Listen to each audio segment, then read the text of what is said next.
and even more disappointed because I was under the impression that I had been fair to her and receptive to her needs. Inasmuch as she was a friend as well as an employee, I probably had taken her too much for granted, and maybe was even more demanding of her than of other employees. I could not, of course, accept this resignation without some explanation. I took her aside and said, "Paulette, you must understand that I cannot accept your resignation. You mean a great deal to me and to this company, and you are as important to the success of this restaurant as I am." I repeated this in front of the entire staff and invited her to my home and reiterated my confidence in her with my family present. Paulette withdrew her resignation, and today I can rely on her as never before. I frequently reinforce this by expressing my appreciation for what she does and showing her how important she is to me and to the restaurant. "Talk to people about themselves," said Disraeli, one of the shrewdest men who ever ruled the British Empire. "Talk to people about themselves, and they will listen for hours." Principle 6. Make the other person feel important, and do it sincerely. In a nutshell, 6 ways to make people like you. Principle 1. Become genuinely interested in other people. Principle 2. Smile. Principle 3. Remember that a person's name is to that person the sweetest and most important sound in any language. Principle 4. Be a good listener. Encourage others to talk about themselves. Principle 5. Talk in terms of the other person's interests.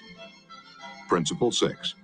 Make the other person feel important, and do it sincerely.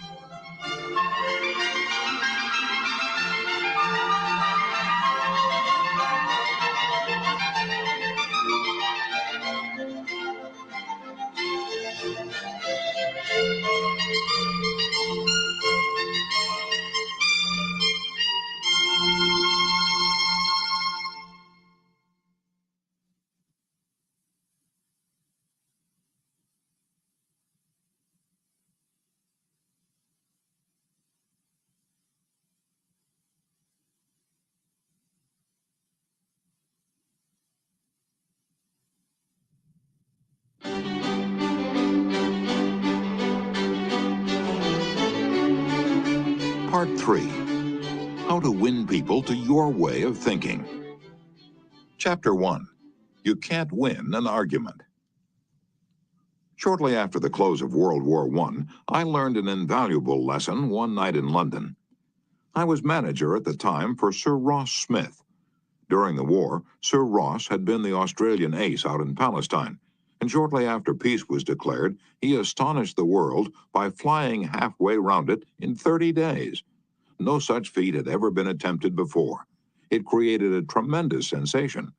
The Australian government awarded him $50,000.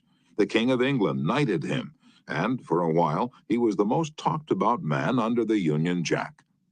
I was attending a banquet one night given in Sir Ross's honor, and during the dinner, the man sitting next to me told a humorous story which hinged on the quotation, "There's a divinity that shapes our ends, rough hew them how we will."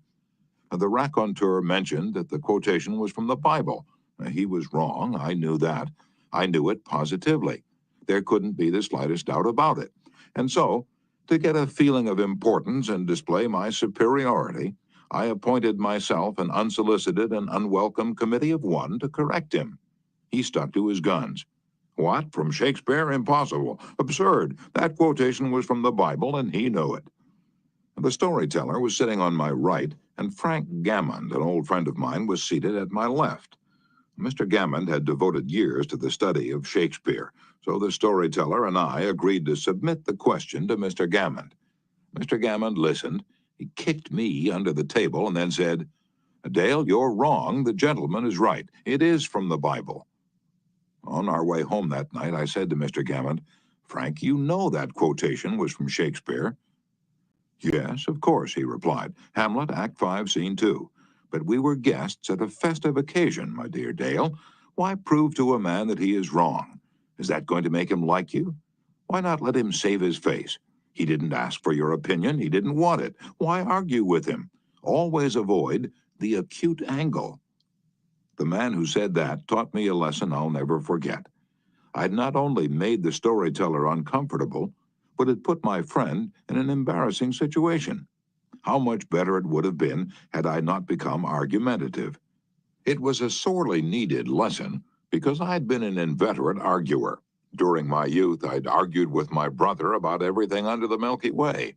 When I went to college, I studied logic and argumentation and went in for debating contests. Talk about being from Missouri. I was born there. I had to be shown. Later, I taught debating and argumentation in New York. And once, I'm ashamed to admit, I plan to write a book on the subject.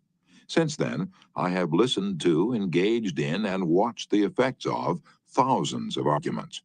As a result of all this, I've come to the conclusion that there's only one way under high heaven to get the best of an argument, and that is to avoid it.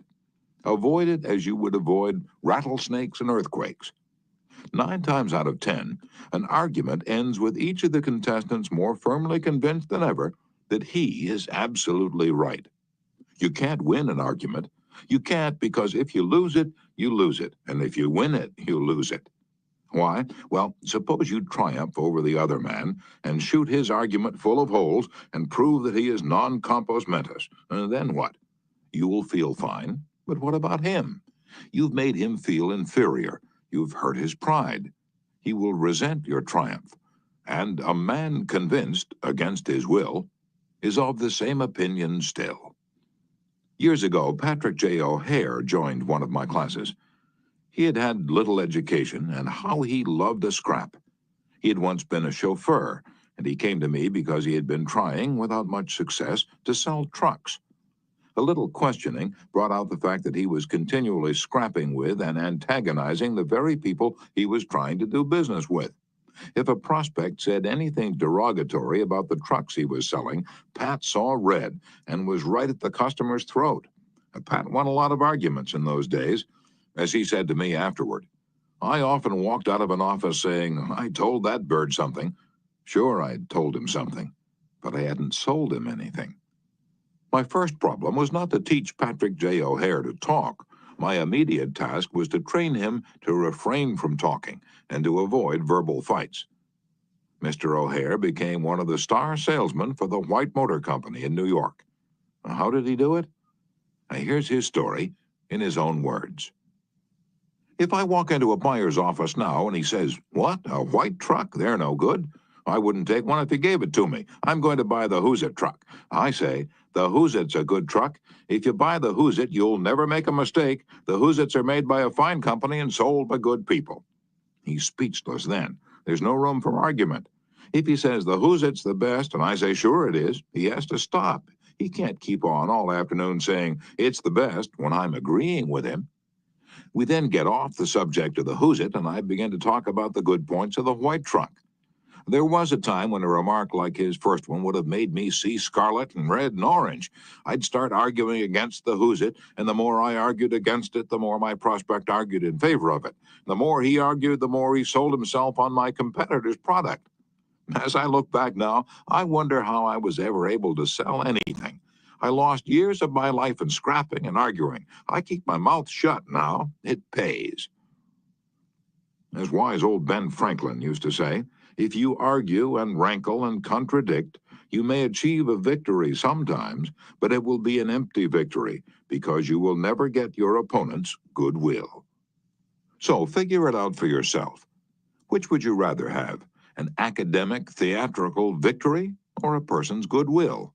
You can seldom have both. The Boston Transcript once printed this bit of significant doggerel.